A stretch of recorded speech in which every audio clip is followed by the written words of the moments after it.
एक घने खूबसूरत और हरे भरे मैदान में एक मेहनती च्यूंटी और एक खुश मिजाज बेफिक्र टिड्डा रहते थे।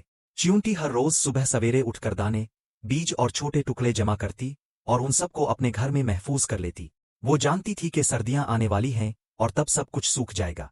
इसके बरक्स टिड्डा सारा दिन गाना गाता, अपने छोटे वायलन पर दायने बजाता और दरख्तों पर छलांगे लगाता रहता।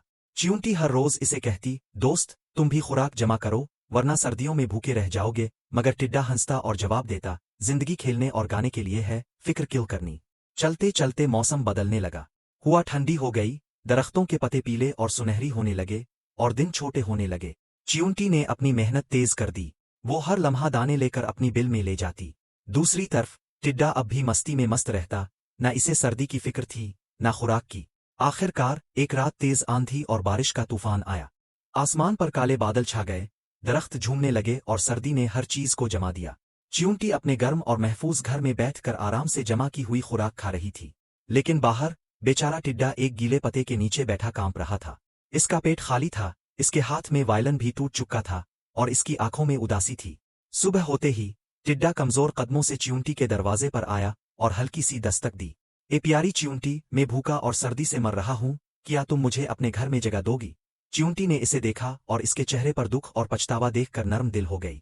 च्यूंटी ने दरवाजा खोला, टिड्डे को अंदर बुलाया, गर्म चाय दी और मजे का खाना खिलाया। टिड्डा खाना खाकर खुश हो गया और च्यूंटी से कहा, शुक्रिया दोस्त, मुझे अब समझ आया कि सिर्फ खेलना ही काफी नहीं, मेहनत करना भी जरूरी है।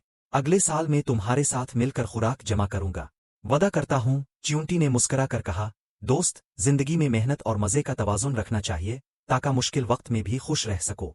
चंद महीनों बाद जब बेहार का मौसम आया, टिड्डा अपने वादे पर कायम रहा।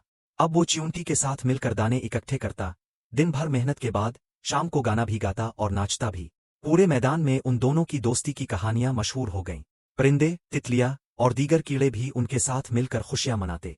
ये कहानी हमें सिखाती है कि जिंदगी में मजा जरूर होना चाहिए, लेकिन मेहनत और तैयारी के बगैर कुछ भी मुमकिन नहीं। अगर हम मेहनत करें तो मुश्किल वक्त में भी हमारे पास खुशियां रहती हैं।